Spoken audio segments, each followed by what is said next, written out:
everybody. Welcome back to another pre-show tarot reading here at That Witch Podcast. I'm Danny. I'm that witch next door.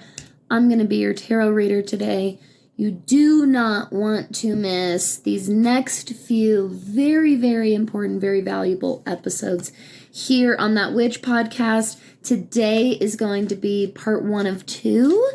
But part 2 of 2 will not be released until a full week from today, okay? So, hi, happy Friday, happy Venus Day. Welcome if this is your first time to my YouTube channel. I always do an exclusive pre-show tarot reading before my episodes here for my podcast, and I would be so grateful if you like what you see here today to hit the like button and hit subscribe and ring a little bell for notifications so you don't miss any of my new videos and episodes around here. So now before we begin, go ahead and make sure wherever you are sitting or standing, you feel as evenly distributed in your weight as possible. If you're able to and feel so called, you can also close your eyes. Take a nice deep breath in. Let that out. Go ahead and open yourself up to any insight, any messages, any guidance that you may be seeking or needing right now. Okay, we've got some, we're all twisty around here. So I'm going to cheat and I'm going to read these to you in all ways. Here's what's fascinating. We got 2 very, very key wand players here. The beautiful and lovely Queen of Wands. As always, I'm using the beautiful Deviant Moon Tarot deck by Valenza. And the link for this deck is in the description below. But we've got the lovely and beautiful Queen of Wands here. Oh my God, look how wild she is. I love it. Then we've got the Ace. The Ace baby, literally. Ace of Wands. And finally, if you saw, we also got the World, which is dope. This is a good one to get right now. Well, again, we're going to talk about it all in all ways here. So, first and foremost, I want to talk a little bit about the Wands journey, since we did pull 2 cards that are a really good insight and little peek into the very, very beginning and the end of the Wands journey itself. In the Ace, this is where we take our very first steps in whichever suit or journey it may be that we're embarking on, okay? Or that we're examining, if you will. And so the Ace of Wands is this very first initiating into action, okay? It is a very, very hot card, obviously, with that fire ruling element here in the Wands. But this is really, really hot because it's such a spark. This, I want you to think of Aries from the last episode in modalities. This is very fire cardinal energy. Okay, this is very initiating, new beginnings, that spark of life kind of a deal. That's the kind of heat that I'm talking about. Almost like a lightning strike in a way, okay? And keep in mind that this Sagittarius solar eclipse that we all experienced on the 4th last weekend, little hot toddy, if you will, of an eclipse. I certainly had the heat turned up a little bit by the eclipse, and that's where this like lightning bolt strike kind of example and energy comes from for me. It is very unexpected, striking change and initiation, okay? The Queen, on the other hand, literally on the other side of the spectrum, or the other side of the journey, more like, if you will, she is this master. She is one of the, I like to call them co-masters, okay? So the King and the Queen are co-masters and co-rulers of their journey, of their element, okay? And they each bring in a very special, very important half to the co-rulership or the co-mastery, okay? And the queen brings in a lot of any queen, by the way, I'm talking about any queen in any suit, brings in a lot of receptive energy. This is very observant, very patient. This usually is going to be a very, very intuitive half of the co-rulership, whereas the king may be a little bit more of an instinctive nature, okay? In the Queen of Wands specifically, though, she is, man, the best way to say this is she knows when to strike. Okay, when we really combine some of those energies I talked about, some patience and receptivity, but we combine that with the action and drive and passion of the fire element, this gal, she knows when to strike, okay? She knows how and when to bide her time. Now, when we reverse these two cards, okay? In the reversed Ace of Wands, I will always see in any reversed ace either a wasted, missed, skipped out, or avoided opportunity, okay? That I don't want you to like hold on to that with a lot of permanency. I used to let reverse aces kind of like get me down for a long time because honestly, none of the cards are super black and white, obviously, but there's something about a reversed ace that just feels like a big fat no. And it's a lot more complex than that, but it feels that way. But there's not all of this permanency, okay? And there's especially not permanency in wands and in fire, which is such a transformative energy element and suit, okay? So if we know that our strengths here, okay, are very evolved, like risk-taking, knowing when to take action, spending our time actually doing the things that we want to do that fulfill us. Okay, that is a really great example of a duo of this energy. When we get these guys reversed, we are definitely see a lack in that. We are definitely looking at, I am not sure how I feel about what I'm doing lately. Like that kind of feeling of like, what the fuck have I been actually doing? I don't feel very in control. I feel very, very reactive, or I feel so extremely blocked and stuck kind of a thing, okay? Now, to bring into balance, it kind of depends, obviously, on where your imbalance is kind of stemming from in the first place. And for this, I think that we should really look at the duality of the world, upright and reversed, our final card here. So the world, really beautiful sign. So this is the very, very, very last card in the minor arcana. No, it's not. In the major arcana is what I meant to say. Sorry. This is the very, very, very last card in the major arcana. And the major arcana is a whole journey in itself. Each suit is a whole journey in itself. And the deck as a whole, how the minor and the major interact with each other, the whole deck together is also a journey in itself. Okay, it's very representative of the many, many layers that we talk about of our universe, our existence, how we talk about it in astrology around here. Okay, so it really represents all these different layers. The world is this. Remember how king and queen are this like co-ruling mastery of their journey. In the world is this beautiful, harmonious completion. This is like healthy closure.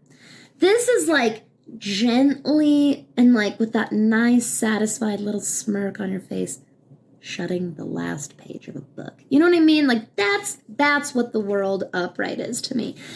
This card, especially in the Rider-Waite-Smith tarot deck, the world is surrounded by by symbols of the fixed signs of the zodiac, okay? And just like we learned about on the modalities episode, this is very, very sustaining and stabilizing energy. And so that's where this really like, this completion, this closure comes from, okay? Because the fixed signs really are the closers. They're the follow-throughers, okay? Cardinal, they initiate, they get us to take action.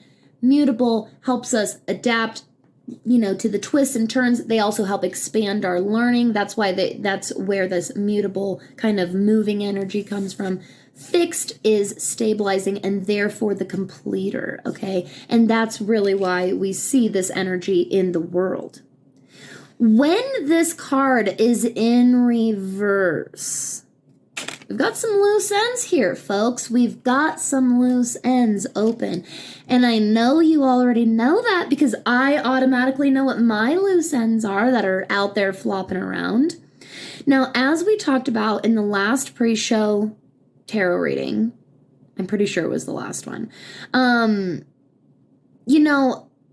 well, we talked about on the reading and a little bit in the episode, but, last week we really, all through this whole week, we've been really experiencing a lot of tension, okay? We've been up against barriers, up against blockages, moving through a lot of rigidity, a lot of tension, and I know that a big portion of this comes from things that are not complete, things that you have not yet finished, that you have not yet closed out on. We have this really look at this. Between the ace, the queen, and the world, we are being so reminded of time right now. Timelines, beginnings, and endings. We have a new chapter coming. It's the end of the year, right? We are at the end of a calendar year. This is this really inspiring and motivating time. And it's really stressful and there's a lot of pressure on it. And so my best advice to you, and I think the biggest reason why, these cards fell out, they all kind of fell sideways and no one was very clear up or down, is because I think this is up for each of us individually to sift through ourselves. Let me put these in order. Where are you at, okay? Good Lord. Yeah, there we go. Where are you at in this journey, okay? For you, number one, all of us are being called to reflect on specifically our actions. That's why I know there are loose ends. This is probably most likely our reversal, okay? And most likely these ones are the ones that fell out, mostly right side up. But again, take what you need from this reading, okay? But I will say, all of us collectively being called to look at our actions, which usually means taking a look at priorities, promises, commitments that we've made, okay, and how we're following through on those, follow through completion, okay? And if there's some kind of avoidance, if there's some kind of misstep, if there's some kind of block, if you're hitting up against these really rigid squares, I really implore you to start the exploration as to why, okay? Because if you take a look at your own situation, you might not have to rewrite the whole book, okay? You might not have to, it might not be as bad as whatever your brain has been telling you that it is, which is just your brain telling you it's not a fact, okay?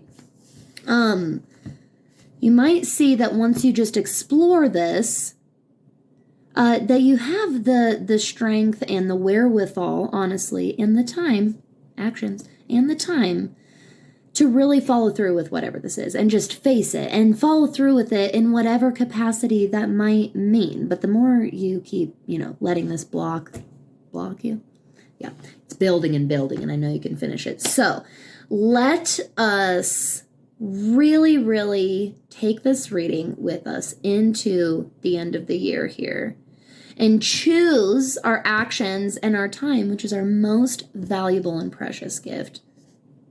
Let's really choose that for ourselves, okay? All right. Today, again, is a part 1 of 2. Part 2 of 2 will be out a week from today.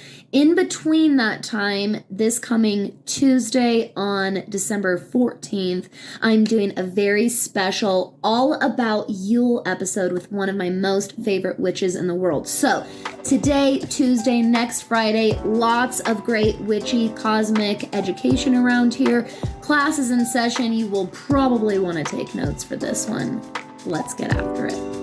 Hello, everybody. Welcome back. Welcome to another week here at That Witch Podcast. I'm Danny. I'm That Witch Next Door. I'm your host. I'm your guide, your mentor, and instructor in all things magic, witchcraft, astrology, and witchy business. And today we are on part 1 of 2 of a very, very important segment of the Applicable Astrology miniseries.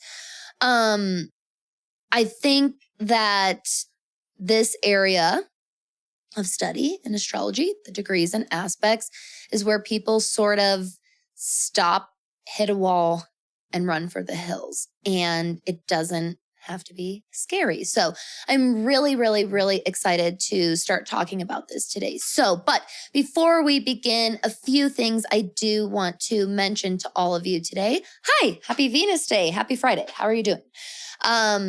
I am, as always, having an absolute blast doing the Applicable Astrology series. We are actually we're kind of nearing the end of the Applicable Astrology journey here. We'll probably ride this out through about the end of the month or so, depending on exactly how many episodes it takes to finish it up. But we are sort of at the tail end here. So if this is your first time here in the witchy neighborhood, hello and welcome. I really encourage you to pause where you're at and to go back and at the very least start at the very beginning of the Applicable Astrology series, because we definitely have gone in order step by step for a reason. And I am very, very excited to take everything that we've sort of learned about and really discussed and explored with each other so far and take it to the next level today. This really has been, and this was my intention, like a mini free podcast style astrology class. I really wanted this to be a series where you could start it at the beginning and honestly have a way, way better grasp or understanding of astrology by the end of it. So I would love to hear your feedback, especially if you've been with us on this little mini series journey since the beginning. How are you feeling in your knowledge? And then I also wanted to mention, I did finally, I promise, I really did update the resources page on my website. That is thatwitchnextdoor.com/resources. And I had a lot of fun on there, updating that little educational hub for you guys, if you will. So definitely go check that out. There's a lot of really helpful information on there, whether you have been listening to the whole series or you are about to begin. There is a lot of really, really great information on there for you. So make sure you check that out. And lastly, I recommend taking notes today. This is going to be one of the most class style episodes ever that I've ever done, honestly. And that is because this can be a little tricksy if you let it.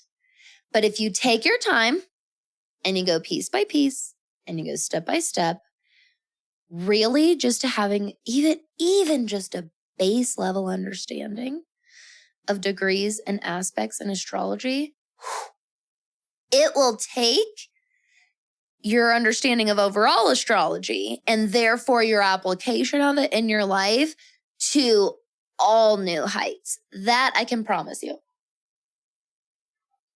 And like I kind of said at the beginning a little bit, I do find that this really is where most people stop.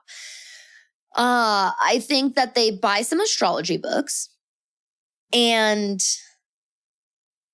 some astrology books, even some that I've recommended on here, about half of them, really cover the basic overview, larger categories of astrology, like we've done so far on this series. Zodiac signs, planets, the houses, polarities, the modalities, okay? And then there are astrology books that start really breaking down the actual chart for you. And they start bringing in the degrees, the angles, which are aspects, the minutes. Okay, this is where you start seeing the lines and the numbers. I think that most people can handle a lot of the symbols, especially like the planetary symbols, the zodiac symbols. They're like, all right, I get it. I can memorize some symbols. I think you throw in some lines. I think the lines crisscross over each other. They're color coded, but there's a lot of colors and there's a lot going on. And then you see these numbers, and some of the numbers are like larger font size with a degree next to it. And these other ones are very small numbers. And it gets crazy visually overwhelming at the very, very least. And people hit this wall and they're like, yeah, I'm not trying to be a professional astrologer or anything. And you don't have to be. I'm here to tell you, welcome to today's class. You do not have to be an aspiring professional astrologer to have a really, really basic, I mean it, just basic understanding of the degrees and therefore the angles and aspects in the chart. This is how you really, really can understand transits, okay? This is how you can really start to understand how the planets and luminaries interact with each other. Without the degrees, without the aspects, I think that there is an overall understanding of transits that's plenty fine. Don't get me wrong. Plenty fine. And I coasted that way for a long, long time, honestly. This looks like, really leaning into sun and moon magic, mainly. Maybe throwing a little bit of Mercury tracking in there once in a while. Oh, I saw that Mercury was going retrograde. Does this sound like you? This is a lot of witches. This is a lot of pagans. This is a lot of baby cosmic witches, because technically this is all cosmic magic. Okay, so when you are really aligning with the sun seasons and therefore the earth seasons and moon and lunar magic, this is still very, very as above, so below energy. Okay, this is still a branch of cosmic magic. So you're still a baby cosmic witch, even if you don't feel like it. If you can just have a little bit of an understanding of degrees and these aspects, these major aspects, we're just going to focus on the major aspects right now. You combine that with this knowledge that you've gained of the houses in your chart and the planets' energy, right? And how these signs, how those planets move in those signs with those modalities. I have really great news for you. You actually are ahead of the game. You got a head start without even knowing it. I actually did an entire episode on a major aspect for you. And that was the polarities episode. Polarities are oppositions. That's one of the major aspects. And it's very important. So you're welcome. And see, it wasn't so scary. So we're going to start to we're going to just build onto this. But I promise if you really can just, no big deal, just casually layer together all of this easy peasy breezy information we've been going over on the Applicable Astrology miniseries. Almost said Applicable Astrology podcast, but kind of what it's been, right? Holy moly, you're going to be able to look at your chart and understand your transits and just unfucking lock this understanding within yourself. You're going to be able to make decisions from a much more informed place. You're going to be able to interact with other people and interact with yourself and interact with your environment from a much more informed place. This is how really just getting through this little wall that most people hit, if you could just get on the other side, you don't have to keep running when you get on the other side. Again, you can take this as far as you want. You don't even have to do the degrees and aspects if you don't want, but I challenge you only because they're really, really interesting, really fascinating, really fun, and not that hard if you have someone who will help you just break it down a little bit. I love books. I love books. And so many beginner books are so insanely helpful. But all of us naturally read at our own pace. And so I think a lot of us, especially if you are kind of a fast student or like a fast paced or high energy learner or reader, I think that you can have this tendency to really overwhelm yourself. You don't go back and reread things as much or as carefully. Like I think that sometimes in a book, even though these things are broken down section by section, I think that you can go a little bit too hard and too fast and overwhelm yourself. And so we're going to test this little theory on this part 1 of 2 degrees and aspects within the Applicable Astrology miniseries, because I'm going to take you at my pace. Taurus, midheaven. Okay, so to really, before we can even touch aspects, I mean, we could, but we'd have to do so much backtracking. We need to talk about the degrees. Now, I'll be honest with you. I don't know exactly where right at this moment that I'm recording where I'm going to cut this episode. It might be at a nice, really clean part. I might leave you on a real cliffhanger and not sorry. But I don't think it's going to be this whole episode is going to be about degrees and the next whole episode is going to be about aspects. We'll spend a relatively brief time on degrees and pretty much most of our time on the aspects, and we'll continue incorporating degrees in our discussion, okay? So I just wanted to let you know ahead of time, it's not necessarily going to be like clean. Part 1 is degrees, part 2 is aspects. Who knows? Gemini Mars. Okay. So let's talk about the degrees a little bit, like I said, in a circle. This is why you might want to take notes. Not necessarily because I'm going to quiz you and pressure you to have a grade, but if you're the kind of person that writing things down helps you retain it, especially if you have a photographic memory like I do, taking notes might be helpful. I take notes and make my own diagrams. And sometimes I go back and reference them. Sometimes I never do, but it still helps me retain the information. In a circle, little geometry for you. If you remember, if you already know, pretty common knowledge, 360 degrees in a complete circle, okay? When we divide that 360 degrees by 12, because in the zodiac wheel, which is a circle, when you divide that 360 degrees by 12, the 12 signs, each sign then therefore contains 30 degrees. That sign starts at the number 0 degrees, gets up to the number 29 degrees, and therefore we start at 0 degrees again of the next sign. Okay, that's why you never see the number 30, like a 30 degree in a chart. It would be at 0 degrees of the following sign, okay? Each degree contains, so there's 30 of them, right? 30 degrees in the sign. Each of those degrees contains 60 minutes, 1 hour, okay? There are 60 minutes in each degree, in each sign of the zodiac wheel. For our intents and purposes of this show and of my promise to keep this easy and breezy, we are not going to be discussing minutes on this show. Maybe one day, I have no idea. But at this time, no, we're not.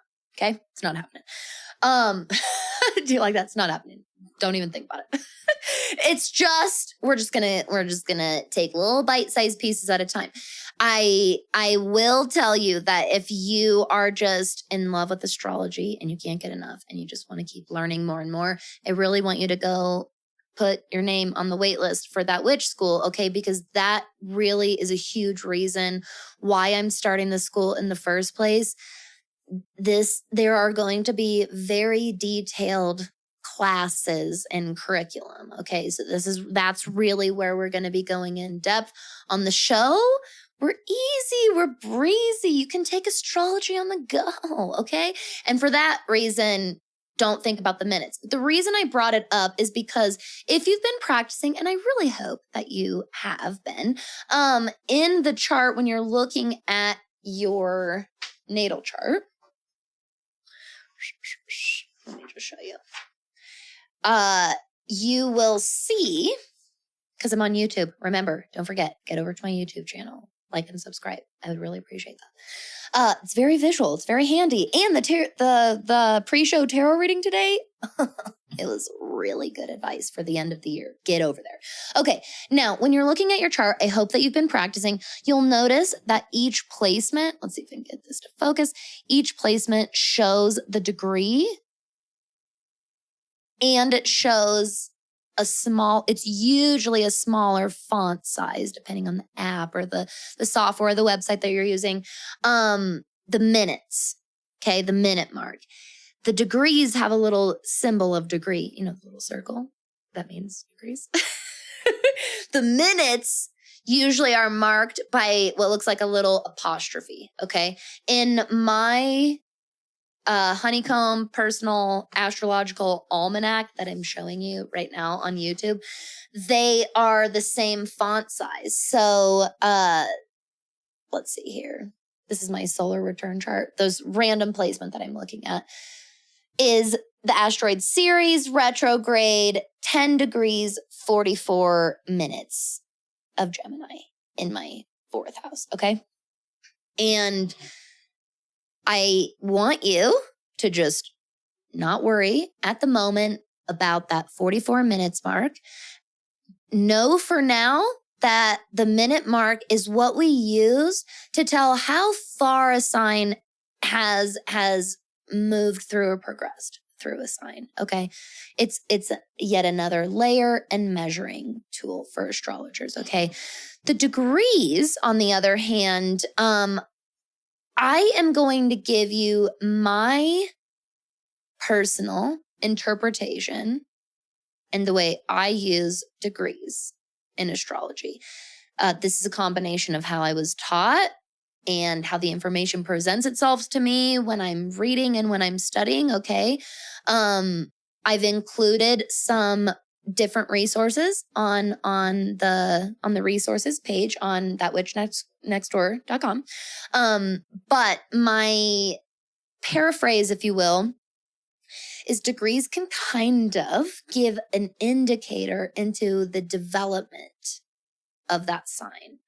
What kind of issues, or that placement, sorry, that specific placement. So, for example, 10 degrees, retrograde Ceres asteroid, right, that I looked at as an example here.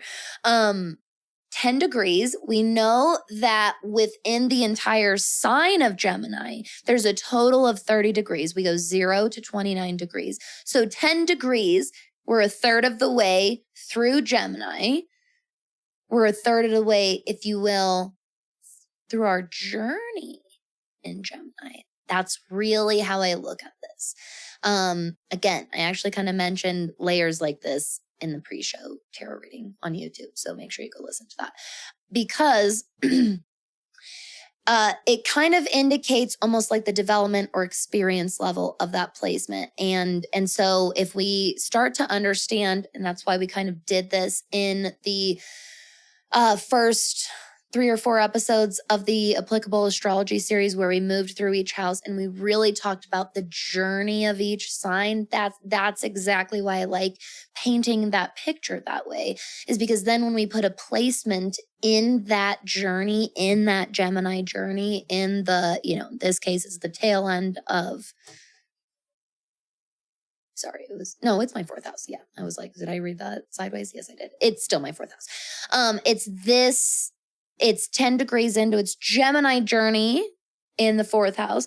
This can really start to help you understand, okay, so if I know that this is kind of the overall journey of Gemini, I know that these are the struggles of Gemini. This is kind of how it emerges. These are the things that it's kind of gifted at that birth, if you will. Then it really learns through a lot of its self-sabotaging behaviors through those strengths and those gifts that it was born with. It has to go through a period of some destruction and some damage to therefore learn some mastery of its journey. And then we sort of reach the tail end of the sign, and we tie up any loose ends. Wow. Seriously need you to go listen to the reading today, because I did not realize how parallel it was going to be to today's episode. That's really perfect. It's just all about journeys, for crying out loud. So, when we see a placement that's 0 to 3 degrees, okay?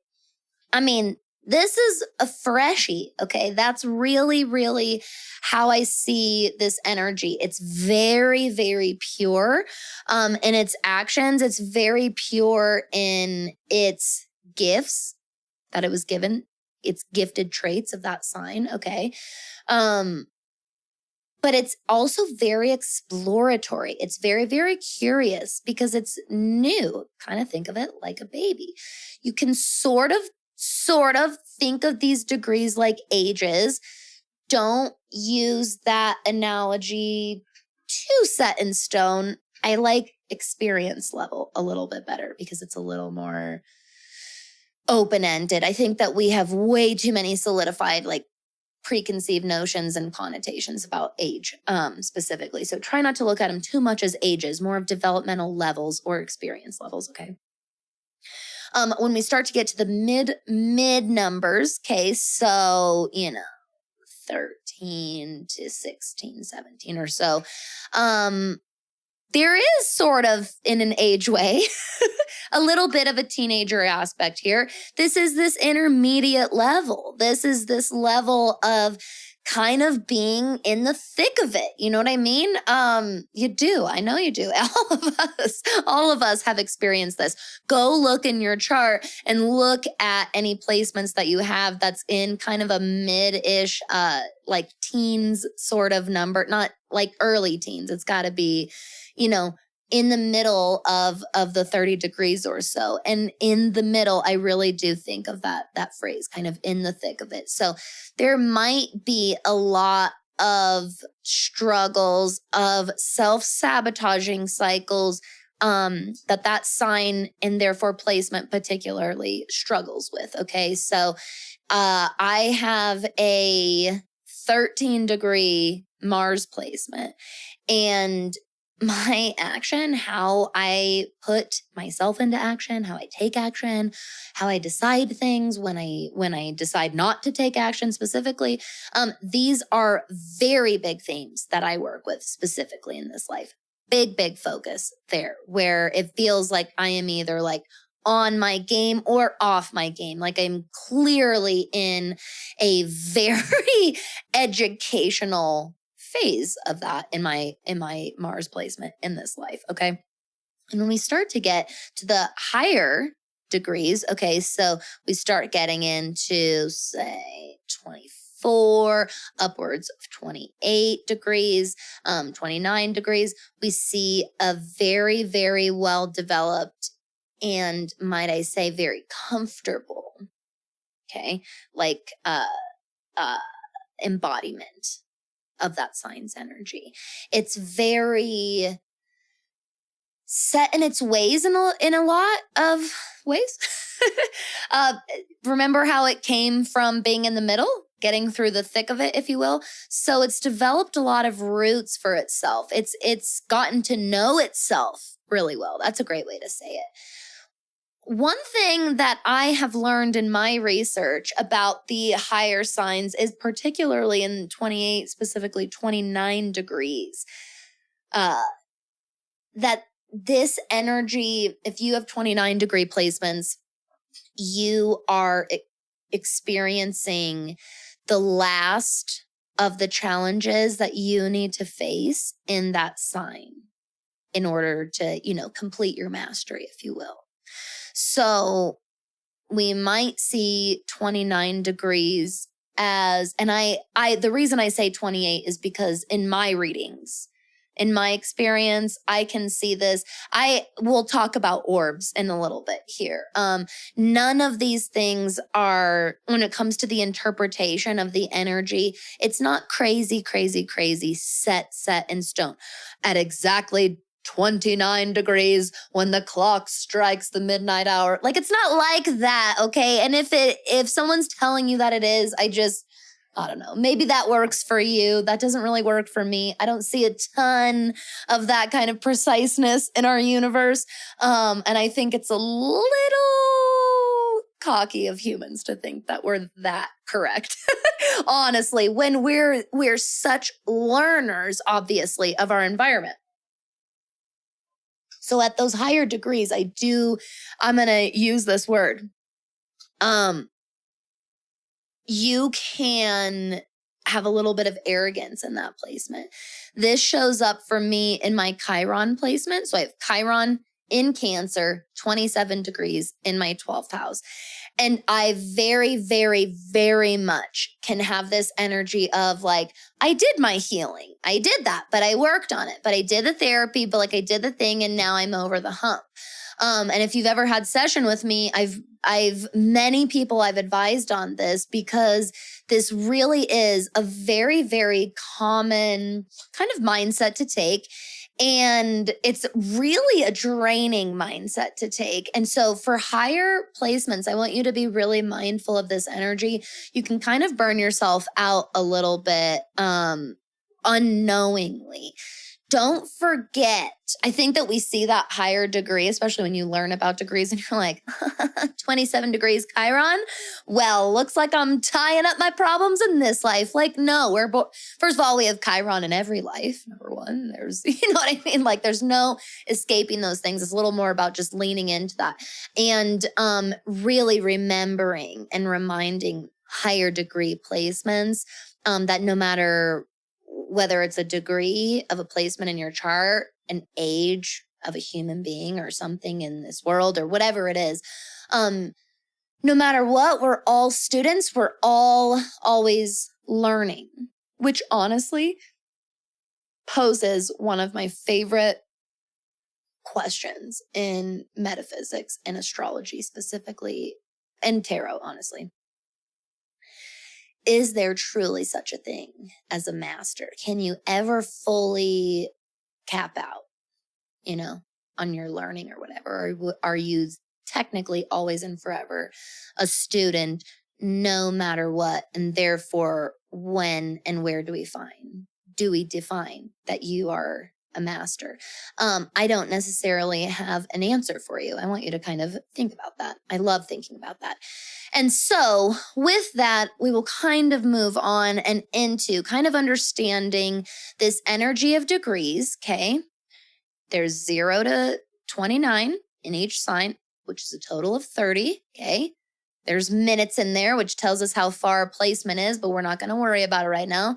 And we know that the really, really small number of degrees, like a really, really early degree, if you will, has this newness, almost infancy, very curious, exploratory nature. It's very, very pure. I want you to remember that. And then the middle, when you're really in the middle of those degrees, we're really in the thick of it. We're facing a lot of challenge. And in those high degrees, we are very developed. We are very, very comfortable. And therefore, we need to take it upon ourselves to continue our own learning, continue our own journey, and make sure we don't slip into that arrogance, right? Where we do kind of inadvertently glass ceiling ourselves.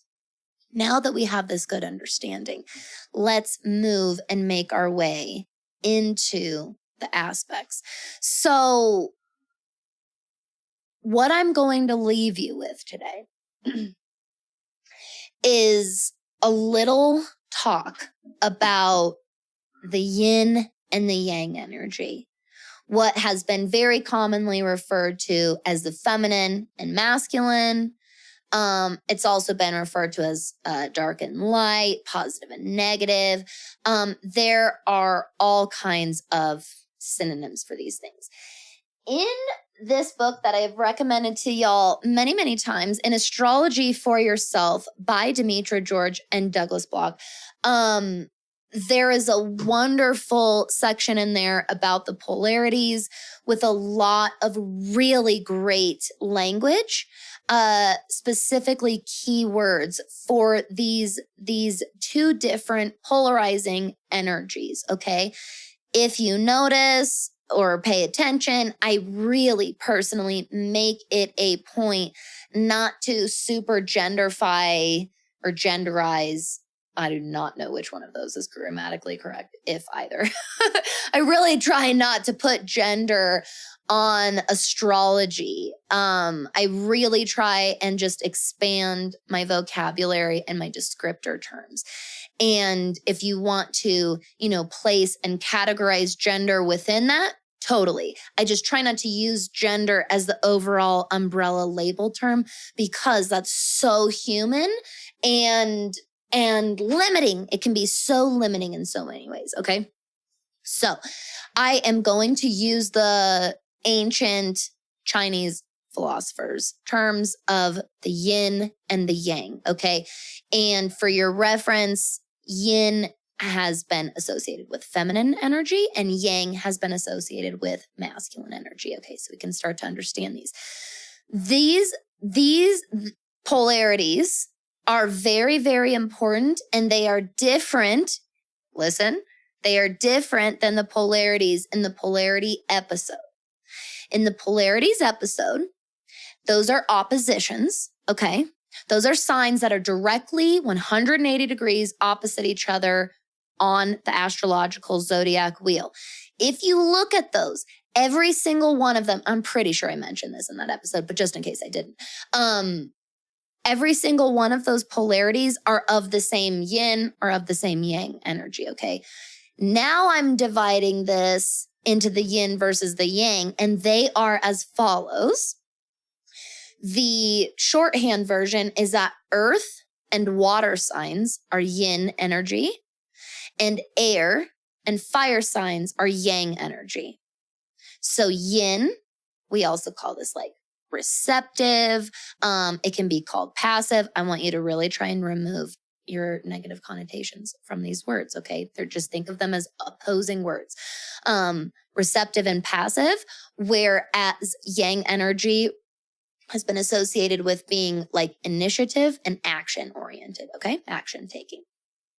In the yin, the six signs are Taurus, Cancer, Virgo, Scorpio, Capricorn, and Pisces. In the yang, we have, therefore, Aries, Gemini, Leo, Libra, Sagittarius, and Aquarius. Start challenging yourself. I really want you to do this between this episode and part 2 of this, okay? To start challenging yourself to expand on, you don't have to like eradicate the terms masculine and feminine, okay? We have a lot of associations that we've been taught that in those words that we can use in our study, but let's also expand on them. Let's not limit ourselves to them. Let's not make them black and white, and start looking up for yourself or brainstorming or just thinking about different descriptor words that you associate with these two different kinds of energies, because understanding this polarity, just like understanding the polarities, the oppositions in that episode, and the modalities and the elementals, it is yet another very beneficial layer or categorization of the zodiac that really, really, really helps us understand how they interact with one another. And more specifically, when we get to the specific degrees next time, which look at that, I ended up cleanly dividing it by degrees and aspects anyways, the 2 episodes. These two, the yin and the yang, interact with each other in a very specific way with a couple of aspects when we get there. So that is why it was important to go over that category a little bit. Start thinking about those two categories. Think about the category of the yin that I gave you. Think about the category of the yang, just like with the modalities, just like with the elementals, and just like with the polarities episodes. I want you to let your mind kind of explore the different similarities, or that's what I should say, the various similarities and overlaps of the signs within each category and the differences that the two categories experience between one another themselves, okay? Start there. Don't forget to go check out the new Astro Resources page on thatwitchnextdoor.com. I called it Astro Resources. It's going to be all kinds of resources. There's going to be pagan, witchy. I'm going to give you a one-stop shop on there. Don't worry. Make sure you go check that out because I worked really hard and I'm really excited. And I finally finished it for you, where I updated it for you. It's going to be always updating. Do not miss next episode. I'm so excited because Yule is coming on December 21st. That is on the winter solstice. So next week with my lovely, lovely friend Maddie from Paragon and Bone, she is going to be joining me next time to talk all about Yule. It's one of my favorite holidays. I'm so excited to talk about that with everybody. And then we get to finish up the Degrees and Aspects episode, part 2 of 2, following Friday on December 17th. So I will see you then. If you're on YouTube, I'll be wearing the exact same outfit. Everybody stay safe, have fun, and you stay magical out there.